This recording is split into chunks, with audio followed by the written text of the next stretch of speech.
Oui, une assemblée de petits épiciers.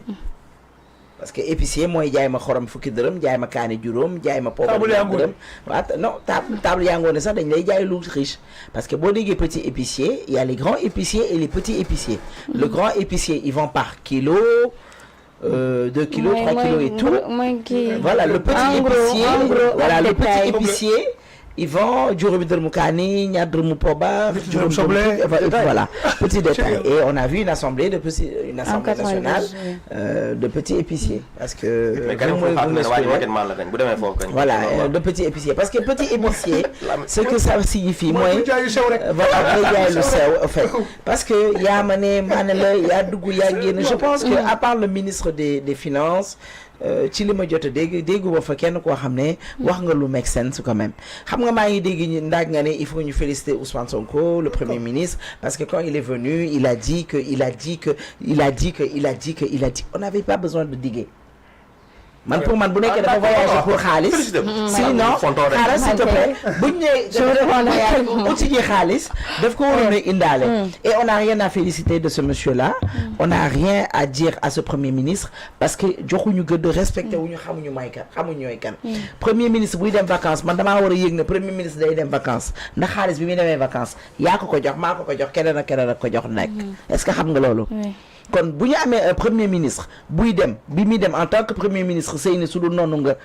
gàkkanti ma bi muy dem voyage il est parti en tant que premier ministre nee na mission la demoon fan lañ ko bind fan lañ ko gis ci réseau yi fan lañ ko gis à partir des réseaux sociaux yi monsieur Madiambal qui est informé machallah ñu ngi koy ñaanal gudd fan ak wér ak jabaram ji feebar ñu ngi koy ñaan yàlla fëgg boppam moom moo ñu yëgal ne ñun suñu premier ministre bi nga xam ne man maa ko yor yaa ko yor keneen a ko yor dafa war a voyager et il voyage comment il voyage en jet privé voyage na et il a voyagé en jet privé fan lañ ko yëg pourtant conseil des ministres amoon na le président moom tàggoon na ne moom day tukki ji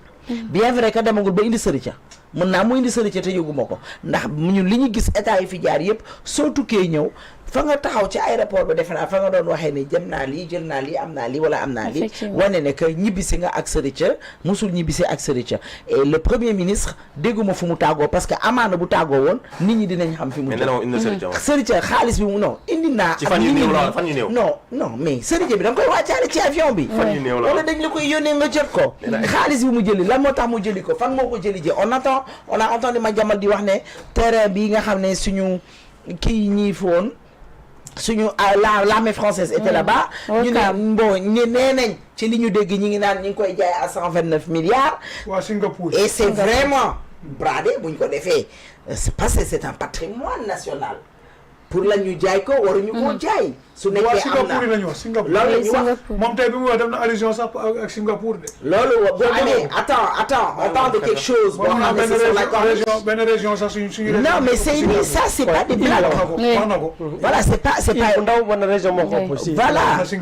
xaaral mais ma s'il te plaît parce que déjà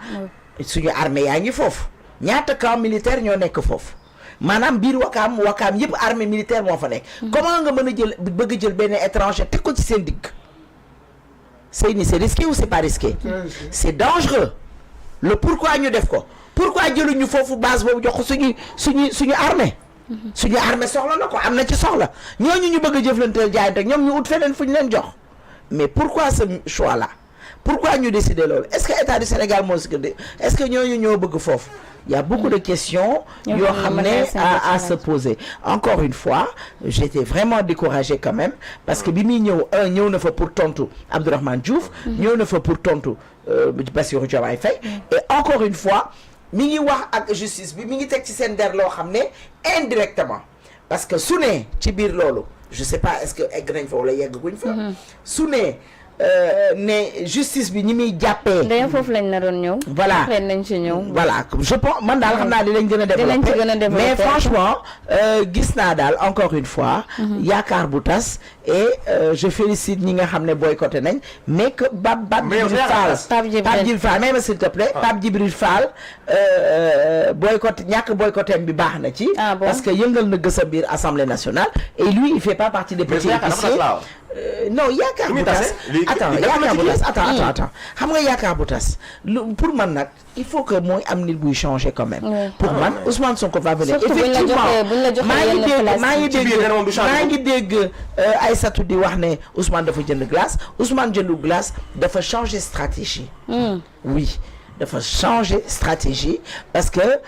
y a beaucoup de choses yoo xam ne dinañ ko développer ci kanam mi ngi ko doon comporté woo ça c'est pas Ousmane Sonko mais il a truc ñi yaakaaroon na nag Ousmane Sonko day démissionner c'est pas dans ses ADN non c'est pas en lui du démissionner peut-être day xaar waa ji dàq ko mais la ma gëmoon laa gëm suñu fu nekku ci seeni xuloog seeni xeex gëw ma seen dara liggéey leen Sénégal lañ leen jox au lieu de penser à 2029 merci beaucoup Acha Issakha noo gisee le premier ministre tey à l'Assemblée nationale gannaaw ba mu demee moom Ousmane Sonko pour répondre aux questions des élus man de j'ai retenu en gros mun naa retenu ñaari mbir muy lan ak lan benn bi mooy bu mu waxee ni il ne travaille pas pour Diomaye. bu retenir naa ko. il travaille pour la nation. oui il travaille pour la nation. naa nag jàpp naa ni quand même parce que Diomaye moo ko fa teg moom donte liggéeyoo pour moom maanaam bu fàttali su xëyoon bu ko neexee mu dindi la foofu donc moom moo la fa teg. donc dire aux gens que je ne travaille pas pour Diomaye pour man. gisuma ci importance. pourquoi à qui il parle pour lui rappeler ça. kan lay waxal liggéey ma Diomaye liggéey ma pour Diomaye xam nañ ko liggéey pour le pays y a pas de souci mais beneen bi ma war a tënk moo di par rapport à son voyage loolu dama ci am ay question donc ça veut dire que ñun Sénégal toll nañ foo xamante ne. Ousmane Sonko nous informe ko en réalité suñu réew mi toll nañ foo xamante ne boo demee ci beneen réew pour uti ji ay en tout cas ay collaboration. maanaam nos partenaires commencent à s'interroger sur la stabilité de notre pays. commence à s'interroger est-ce que li xew ci yeneen dëkk yi ay coup d'état yooyu ndax mënu fi am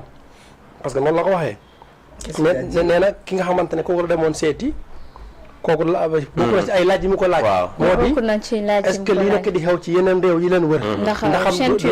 du xew ci seen réew. ça veut dire que ñun Sénégal léegi. toll nañ foo xamante ne. ñeneen ñi dañuy foog ne maanaam dem nañ ba réew yi yeneen ñuy wër wala boog réew ñuy seetaan ñu am xel ñaar ni ko coup d'état mën na fi am. lu musul am dans l'histoire politique du Sénégal wala dans l'histoire du Sénégal. c'est le premier ministre lui-même qui l'a dit. voilà loolu dama koy retenir. léegi nag par rapport au voyage am ba tey leneen li ma ci téye mooy Ousmane Sonko nee na ci ay fan ñi néew nit ñi dinañ gis loo xamante ne loolu dama wuti ji foofu noonu nga xamante ne ci voyage am bi du il n'a pas dit carrément fu mu demoon. lu ma ci pourquoi man loolu attiré sama attention. pourquoi mu attiré sa attention. Sonko soo jëlul dafa demoon Chine. oui ba gaa yëpp ñaan Sonko dem na Chine gisante ak ñi mu war a gisanteel bu mu ñibbisee. je pense que la defoon sama yére am balance bi toog waa Sénégalais yi ni mën leen boo leen ci ay fan yu néew di ngeen gis ni. njeexitalu sama voyage bii nii. te dina changer le quotidien de yenn Sénégalais yi. et en fait pourquoi man loolu ma koy téye ndax. oui lu tax parce que en fait j'ai pas compris man en fait ça loolu daf may tikkaloo maanaam pourquoi ñun Diomaye Sonko bu ñu faloo ba tey lépp dañuy digg rek te duñ ko gis. pourquoi ñun à chaque fois dañuy digg rek mais ñun duñ ko gis. à quand maanaam kañ la te am nga pourquoi moo koy téye ndax. pourquoi oui déjà ñëpp jooy nañ fi Ousmane Sonko ak Diomaye bu ñu tukki wandoo suñu président ak premier ministre yëpp a tukki te Ousmane Sonko jàppoon na ni. ne loolu baaxul ci réew ñaari yëpp di tukki en tout cas baaxawuñu ko. Sénégal premier ministre ak président di tukki ma jàpp ni ñoom ñaar seen tukki bi yëpp pour man garaawul pourquoi parce que réew mi dafa tagatembe ba jar na yaay ji ak baay ji yëpp génnandoo wuti ji. pour andi saafara jafe-jafe askan wi. waaw malheureusement ñoom ñaar ñëpp a dem ñibbisi si jamono bu ñu ñibbisi les étudiants continuent à faire la grève tey les marchands ambulants sont sortis maanaam réew mi gën a tagatembe. li ñu faloo ba tey combien de fois en tout cas le président Bassirou Diomaye Diakhar Faye est parti en voyage. peut-être pour wuti ji Ousmane Sonko combien de fois il est parti pour wuti ji ba ci eurobond ak yoo xamante ne def na ko pour andil xaalis réew mi mais pourquoi ñun le quotidien des Sénégalais ne s'améliore pas au contraire ça continue à aller en arrière maanaam les Sénégalais continuent à souffrir davantage. ça en fait loolu dafay tax man may laajtewu parce que loolu amee laa dégg mu ne maanaam ce que les dirigeants lu ñuy wax lu ñuy jëf fu ñuy jëm ak fu dul dem maam loolu intéressé wu ko nga lan moo ko intéressé mooy ñooñu di wax ñi nga xamante ñoom leen fal ñoom loolu ñu sentir ko seen dund gis ni quand même ñi de lu ñuy wax jël décision yi jël au moins mu ngi impacté ci suñu dund suñu quotidien mu ngi commencé amélioré wu waaye nag quand je termine toujours par ci foofee ci assemblée nationale fu may terminer moo di condamné par exemple ki nga xamante ne moo di moom premier Ousmane Sonko tontu bu mu apporté à Pape Djibril Fall donte Pape Djibril Fall pour man a fait def na burtu quand il parle de yambar parce que loolu tamit rafetul nga tim moom premier ministre quand même di ko wax waxu yambar di ko dëgg. Non, il ne parle pas avec le premier ministre, je suis désolé. Quand il parle du gouvernement, il parle du premier ministre. Non, il ne parle pas du premier ministre. Ok, man ma jàpp ni quand il s'adresse au gouvernement. Je suis d'accord avec qui? Quand tu parles du gouvernement, tu parles avec le premier ministre. c'est le chef du gouvernement. boo ñëwee si kër nga saa kër gi léegi nag loolu noonu dafa may élan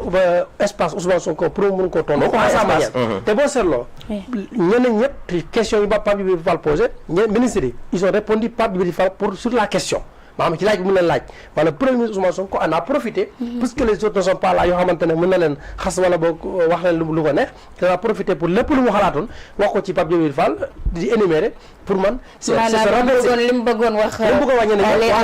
les autres finalement ko Pape Djibril Fall yambar bi jooykat nga tout ça yëpp mu daal di ko dajale teg ko def ko benn say te malheureusement à l'Assemblée nationale yow boo waxee pare nga keneen ki su waxee donc yaa mujj encaissé tu n'as pas la possibilité de répliquer malheureusement. Non, mais il a humilié aussi le premier ministre parce que bu nekkee Pape Djibril Fall wax na premier ministre fekk si ko ci dàgg sante boobu. Bien sûr. waaw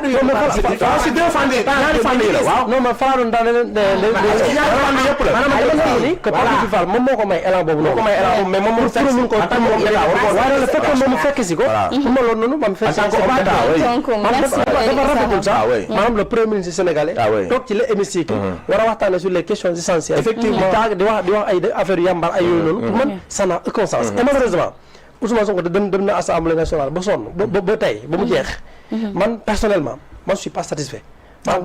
question yoo xamante ne man pour man les véritables questions d'actualité mais question d'actualité yi ñëwuñu foofu maanaam man les questions parce que man bëgg naa Ousmane Sonko wax ma en toute sincérité problème ak Diomaye lan la man bëgg naa am tontu benn ñaareel bi nee na amul beneen bi mooy question Madiambal Diagne lu mu tuuma Ousmane Sonko on a dit c'est question de sécurité nationale Ousmane Sonko même ñi député ñu ko bëgg war nañ ko poser la question à savoir est-ce que Madiambal Diagne lu mu la tuumal dëgg la am dëgg pour moom mu andi ci leeral ko xelu askan bi qu'est-ce qui se passe en réalité li tax ñemewuñ ko poser question bi malheureusement dañoo gëm li Madiambal di wax voilà ba tax mënuñu ko poser wax ci lu tax FMI boobu ba léegi ñu fexe ba dekese en fait mais tey cos na ci tuuti moom Ousmane Sonko parce que nee na ñee bu ñu extradé wul ñoom it buñ leen extradé la ñu war a extradé non mais pourtant y a des am na ab prisonnier fii bu nekk Sénégal alors ñoom xam nga loolu fayantoo boobu mu bëgg a def ci waxam nii la yem nii biir Assemblée nationale les trucs de justice là c'est pas sa main dedans wala tubaab bi bu yónnee pour def mandat d'arrêt international ñun duñ leen rejeté ne leen seen mandat d'arrêt international bi matul wala des jaaw loolu